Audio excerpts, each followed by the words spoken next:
Here we are for another lesson in Proverbs. We're going to be in Proverbs chapter 15. You know what that means? Proverbs 15 means that we have been doing this for 8 weeks. This is the beginning of the 8th week. I've been doing 2 a week, and I can't believe it's almost 2 months since we began this journey of staying inside. And wow, it's been a long and a rough journey for most of us. But at least we can come and look at Proverbs and try to learn on how to be wise. And I hope that you see as we go through Proverbs, and you're starting to see certain themes that pop up. Solomon loves these themes that he keeps talking about over and over. He repeats them again and again like a drum beat, just beating them over and over, reiterating and expanding. And he really wants to instill some things in his children's minds that are really important. And that's what we see here in chapter 15. I'll try to note some of these themes and see if you can note some as well. Things that keep coming up over and over again. I'm going to begin reading verses 1 through 7. He says, "A gentle answer turns away wrath, but a harsh word stirs up anger. The tongue of the wise makes knowledge acceptable, but the mouth of fools spouts folly. The eyes of the Lord are in every place, watching the evil and the good. A soothing tongue is a tree of life, but perversion in it crushes the spirit. A fool rejects his father's discipline, but he who regards reproof is sensible.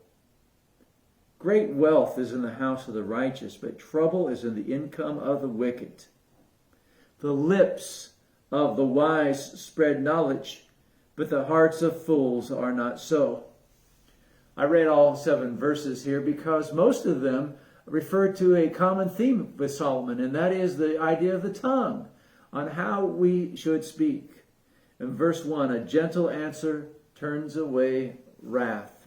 Should remind you of James and what James says about the tongue and the power of the tongue. A gentle answer turns away wrath, but a harsh word stirs up anger. What happens when one angry word is spoken? Usually what happens is another one is spoken. And it begins to escalate. And things begin to get hot. And so he says, a gentle answer will turn away that wrath. And we know that to be true. That a gentle answer turns away wrath. And verse 2, the tongue of the wise makes knowledge acceptable, but the mouth of fools spouts folly. We need to know when to speak and when to shut up. There's a word that I haven't used in a long time. A word we used to use a lot, tact. Tact is not saying what we're thinking. This person's tactful. He didn't say what he was thinking. And he talks about the tongue of the wise makes knowledge acceptable. The mouth of fools just spout folly. You know, it's good for us to remember that Jesus knew everything. There wasn't nothing that he did not know. But he didn't go around just blathering his mouth and talking about everything just so everybody would know that he knew when to talk and he knew when to be quiet. He knew how to make knowledge acceptable, and we need to follow in his footsteps with that. The eyes of the Lord are in every place, watching the evil and the good. Now there's another theme that Solomon has quite often, the theme of God. And here he's talking about God, telling us that God, he's everywhere. He's in every place. He's watching the evil and the good. What is it that the evil person wants? He wants privacy. He wants secrecy. He doesn't want anybody to see him, but right here he tells us that God sees what he's doing. And what does the good person want? He wants to know that God sees him and that God is there and that God hears him. And so this is a great theme about God. And here we use the word omnipresent. That God is everywhere. And he's going to hit this theme again and again here, even this chapter. Back in Psalms Psalm 137, Psalm 139 rather, Psalm 139, beginning in verse 7, David writes, "Where can I go from your spirit? Or where can I flee from your presence? If I ascend to heaven, you are there. If I make my bed in Sheol, behold, you are there. If I take the wings of the dawn, if I dwell in the remotest part of the sea, even there your hand will lead me, and your sight in your right hand will lay hold of me. If I say, surely the darkness will overwhelm me, and the light around me will be night, even the darkness is not dark to you, and the night is as bright as the day. Darkness and light are alike to you." God is everywhere. He can't be hidden in the darkness. He can't be hidden by anything. He is everywhere. And here's what Solomon wants us to know. The eyes of the Lord are in every place. He sees what's going on. Verse 4, "A soothing tongue is a tree of life, but perversion in it crushes the spirit." Once again, the power of the tongue. "Fool rejects his father's discipline, but he who regards reproof is sensible." You can reject your father's discipline. That's the gist of that. Do not reject, because you can reject. Do not neglect your father's teaching, because you can neglect it. It's important for us to remember that. "Great wealth is in the house of the righteous, but trouble is the income of the wicked. The lips of the wise spread knowledge, but the heart of fools are not so." All right, let's go to verses 8 and 9. "The sacrifice of the wicked is an abomination to the Lord, but the prayer of the upright is his delight. The way of the wicked is an abomination to the Lord, but he loves one who pursues righteousness." The contrast between the wicked and the upright. And he talks about worship here, the sacrifice. Sacrifice, what is that? It's worship.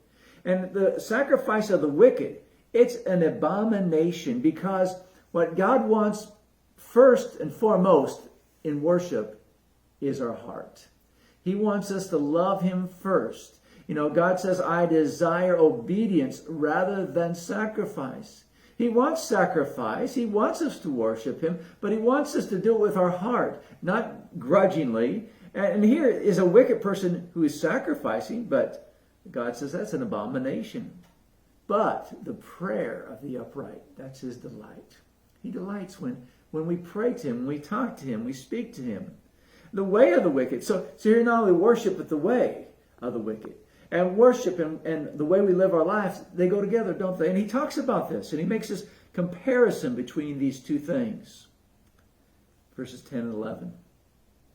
"Grievous punishment is for him who forsakes the way. He who hates reproof will die. Sheol and Abaddon lie open before the Lord. How much more the hearts of men."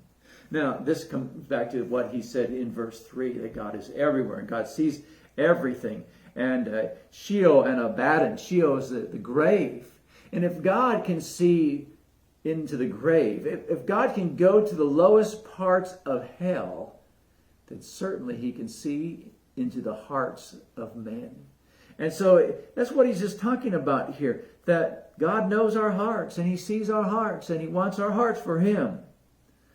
Verse 12, "A scoffer does not love one who reproves him. He will not go to the wise." A scoffer is just somebody who's not ready to learn. Verse 13, "A joyful heart makes a cheerful face, but when the heart is sad, the spirit is broken." There's another theme that Solomon brings out quite a bit, and that's the theme of our attitude. Our attitude makes all the difference in the world. The outlook that we have in life. Everything begins with the heart. That's what Jesus says basically in the Sermon on the Mount in Matthew the 5th chapter. In verse 15, he makes a similar concept. He says, "All the days of the afflicted are bad, but a cheerful heart has a continual feast." The days of the afflicted. Somebody who's always has a gloomy view of things. He is always low in spirit, always the victim of everything. Oh, I'm just having the worst of time, the hardest of time, and it shows on their face that they have a bad attitude is what he's saying. You can tell people have a good attitude, and you can tell people have a bad attitude. And so when the heart's sad, the spirit's broken. But when a cheerful heart has a continual feast, it's important what kind of attitude we have. You know, people can take everything we have away from us, but the one thing they can't take away from us is our attitude. You get to choose what your attitude will be every single day. And so choose to have a cheerful face, have a joyful heart. Verse 14, right in the middle of that, the mind of the intelligent seeks knowledge, but the mouth of fools feeds on folly. Back to that theme of fools and wise, looking for knowledge or rejecting it once again. Verse 16, better is a little with the fear of the Lord than great treasure and turmoil with it. Again, this is a theme of what true treasures are. And we see this quite a bit in Solomon too, telling his son what a true treasure looks like. And better is a little. Better is a small thing if you have God in your life than having a lot of things without God. And that's what he's saying here. You know, it's better to have a little with God than having a great feast with turmoil. I learned that a long time ago. When I first started preaching, I went to a city, and it was a wonderful experience. We had so many baptisms. We had a baptism a week for 6 months. Can you imagine that? It was a thrill. And it was exciting times. And I met some of the greatest friends I've had in my life there. But it was also a time of turmoil. The average age of the member of the church was 25 years old, and he was a male. And after a while, it just would pull you down. And so I left to Southern Oregon, and there was a place the pace was very slow, and I learned that a small morsel with peace is better than a great feast with strife. And that's what he's saying here. It's better to have just a little as long as you fear God than having a great feast. Verse 17, better is a dish of vegetables. Better is a dish of vegetables where love is than a fattened ox served with hatred. Love is the main ingredient in everything. And he's saying, even if you have just a little bit, if love's there, that's better than having this great feast where hatred is. And we know this to be true, and yet we get life distorted sometimes. And a lot of people, we say they've made a deal with the devil. They've chosen things that didn't really bring them true riches, nor true peace. It just brought them a lot of wealth and a lot of things they thought would bring them those things. Verse 18, a hot-tempered man stirs up strife, but the slow to anger calms a dispute. That reminds you of the verse 1, doesn't it? This actually reminds me of all those wonderful people who work in customer service. All those angry customers. And they've been trained to stay calm and to not get involved in that. And you see sometimes that the slow to anger calms a dispute. When people realize that they're just working for this company, they're not the company themselves, and they're trying to help you resolve an issue with this company, that people settle down and they can get things done. A hot-tempered man, though, and I see this is the customer, he just stirs up strife. Sometimes he just doesn't get anything done because he's just so angry. Verse 19.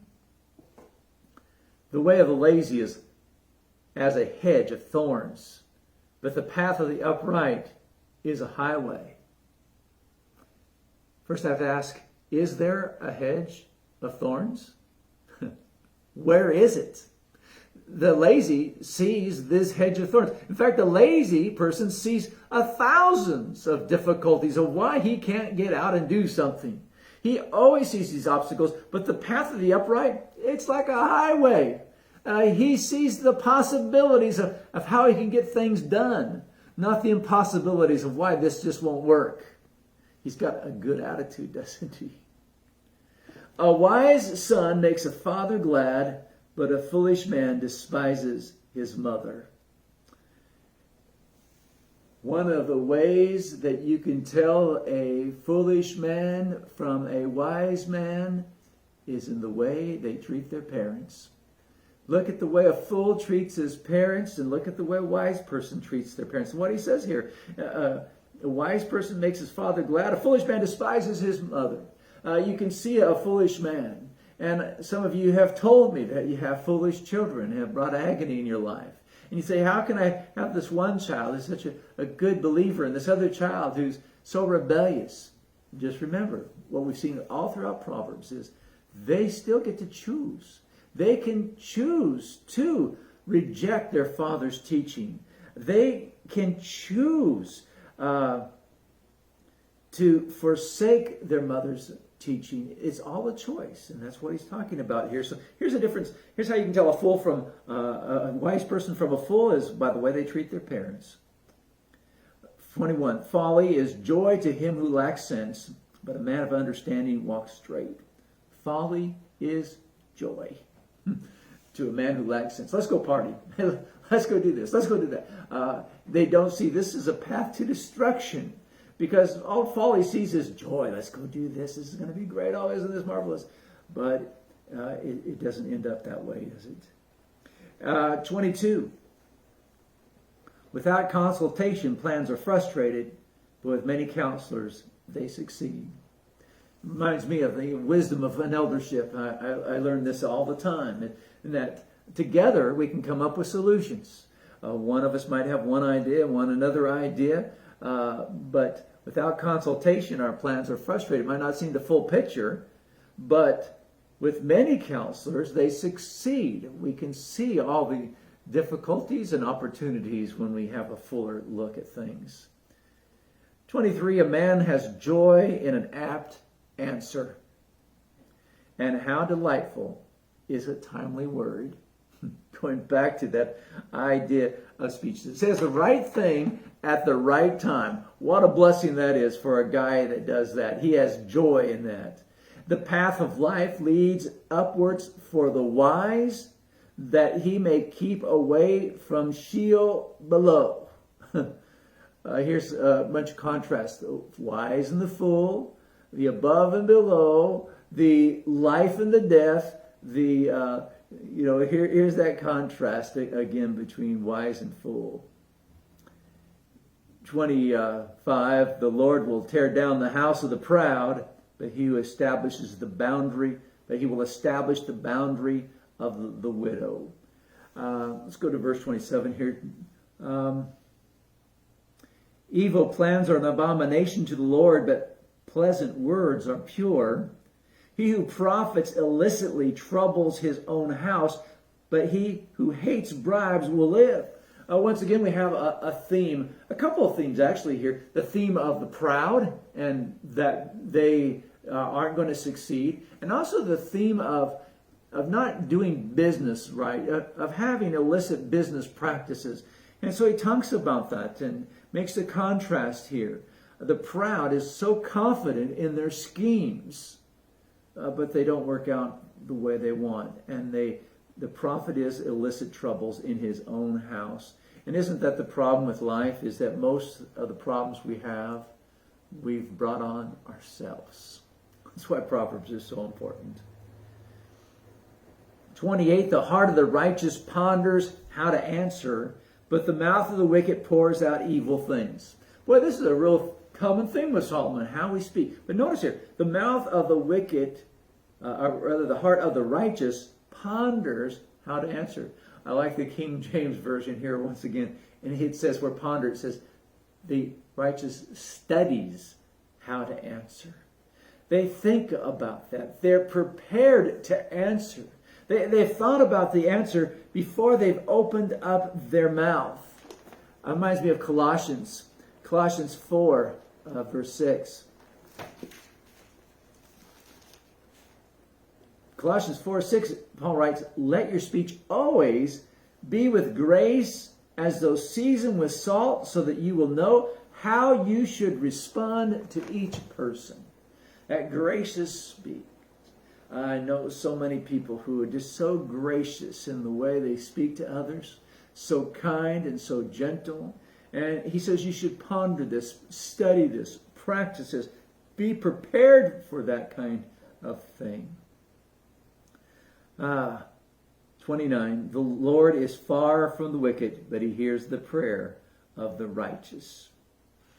God can help you. He's right there. 30, bright eyes gladden the heart. Good news puts fat on the bones.